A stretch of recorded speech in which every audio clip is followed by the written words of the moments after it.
ठीक है, देखिए अब अखिलेश यादव जी के पास कुछ बचा नहीं है।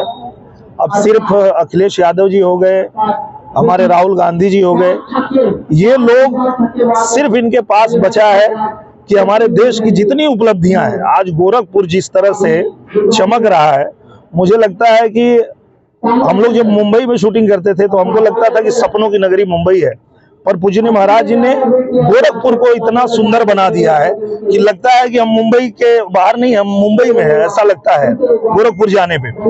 तो ऐसी उपलब्धियों को विरोध करना, उसके विषय में गलत बोलना, यही उनके पास बचा है, क्योंकि काम तो उनको मौका मिला था तो किए नहीं, अब सिर्फ विरोध कर रहे हैं। भारतीय जनता पार्टी की तुक्का थी, लेकिन मेन चुनाव 2024 में होगा, जहां हम बड़ी जीत दर्ज करेंगे। मुझे लगता है कि समाजवादी पार्टी के लोग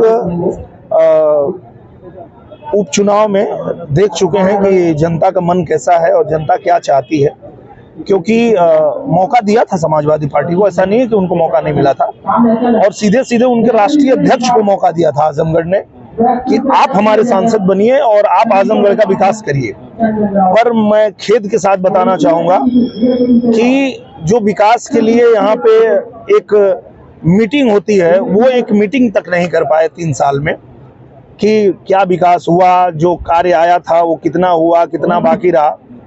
और हम लोग अभी 6 महीने के अंदर वो 3 मीटिंग कर लिए कि कितना काम हुआ, कितना बाकी है और इसको कैसे तेजी से आगे बढ़ाया जाए। तो ये चीज जनता देख रही है कि आप राष्ट्रीय अध्यक्ष थे और आपको आजमगढ़ ने मौका दिया था, तो आपने क्या किया। तो जब आप नहीं कुछ कर पाए तो आपसे नीचे अगर आपका कोई नेता यहाँ आएगा तो क्या कर लेगा, ये जानना चाहती है आजमगढ़ की जनता। अच्छा, जंतर मंतर पे जो पहलवान लोग धरने बैठे उनको हटा दिया गया है, लेकिन अभी भी मांग उनकी गिरफ्तारी की है। तो नहीं, भाजपा के लिए माइनस पॉइंट नहीं हो रहा है कि ये कुछ टूलकिट का काम कर रहा है? नहीं, मुझे लगता है कि उनकी जो मांग थी, उनके ऊपर जो आरोप लगाया गया, उस पे अब ये फैसला कोर्ट से आएगा कि उनको गिरफ्तार करना है कि उनको बरी करना है। अब तो उसका इंतजार कर लेना चाहिए पहलवानों को भी और हम सबको भी, पूरे देश को भी, कि अगर कोई व्यक्ति किसी के ऊपर आरोप लगाता है तो जब तक आरोप तय नहीं होगा तब तक आपके कहने से गिरफ्तारी नहीं होगी। आप ठीक है, आपने देश के लिए बहुत अच्छा किया है, उसका हम सम्मान करते हैं, पर आपने अगर किसी पे आरोप लगाया है तो वो कोर्ट तय करेगा कि उनको गिरफ्तार करना है, वो गिल्टी है या नहीं है। अखिलेश जी ने, मुझे लगता है कि हम लोग जब यहाँ आए थे आजमगढ़, तो उस समय भी हमको पता था, पूरे देश को पता था कि आजमगढ़ एक ऐसी सीट है जहाँ पे लंबे समय से समाजवादी पार्टी के जो विधायक हैं, जो सांसद है, वो जीतते रहे हैं। तो निश्चित रूप से चुनौती तो थी हमारे लिए, लेकिन जनता के बीच में हम लोग जब आए और जनता को हमने ये भरोसा दिलाया कि डबल इंजन की सरकार है देश में, और अगर आजमगढ़ भी उससे जुड़ता है तो तेजी से विकास होगा, और आजमगढ़ की देवतुल्य जनता ने भरोसा किया। और हम लोगों ने जो बात कही थी कि जो काम 15 साल में नहीं हुआ, हम 15 महीने में करेंगे अगर कमल खिलता है, और वो हम लोगों ने करके दिखाया। चाहे वो रासेपुर तितरा का मार्ग हो, चाहे बिलरियागंज वाला मार्ग हो, या ऐसे बहुत से काम थे जो बहुत समय से नहीं हो रहे थे, वो सारा काम जो है यहाँ पे जैसे कमल खिला वो तेजी से हुआ। हमारे पूजनीय प्रधानमंत्री जी की विशेष दृष्टि वो आजमगढ़ पे है, हमारे मुख्यमंत्री जी की दृष्टि आजमगढ़ पे है। अभी आप लोगों के बीच में कुछ दिन पहले ही आए थे हमारे गृह मंत्री जी, उन्होंने भी आजमगढ़ को बड़ी सौगात दिया।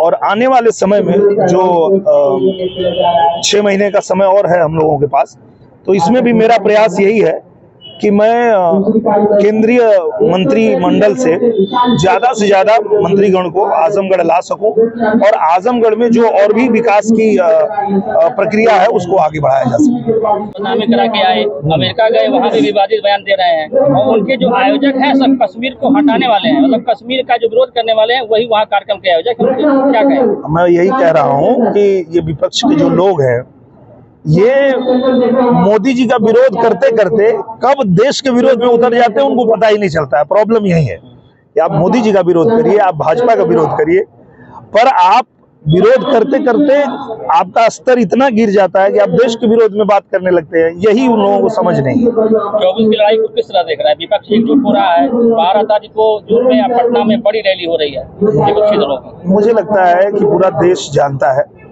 कि ये जितने भ्रष्टाचारी हैं, जिनके ऊपर इतना भ्रष्टाचार का आरोप है, जिनको देश ने मौका दिया तो इन लोगों ने सिर्फ देश को कमजोर किया।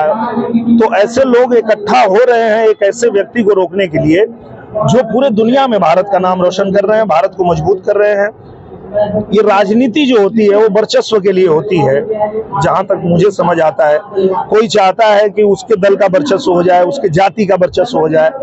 एकमात्र हमारे प्रधानमंत्री जी हैं जिन्होंने पूरे देश के वर्चस्व के लिए काम किया है कि आप हिंदुस्तानी हैं, आप दुनिया में कहीं जाइए तो आपका नाम सुनते ही कि आप हिंदुस्तान से आए हैं, लोग आपको गर्व से सलूट करेंगे। ऐसा काम कर रहे हैं प्रधानमंत्री जी, और उनको रोकने के लिए अगर ये लोग इकट्ठा होते हैं तो मुझे नहीं लगता कि ये लोग इकट्ठा होकर कुछ भी कर पाएंगे। पूरा देश जानता है कि प्रधानमंत्री जी के नेतृत्व में ये देश मजबूत हुआ है और आगे भी मजबूत होगा, क्योंकि प्रधानमंत्री जी की जो प्लानिंग है, संकल्प से लेकर सिद्धि तक, आने वाले 25 सालों में हमारा देश पूरी तरह से विकसित देश बन जाए, इस दिशा में काम कर रहे हैं। तो मुझे लगता है कि पूरा देश हमारे प्रधानमंत्री जी को फिर से सपोर्ट करेगा।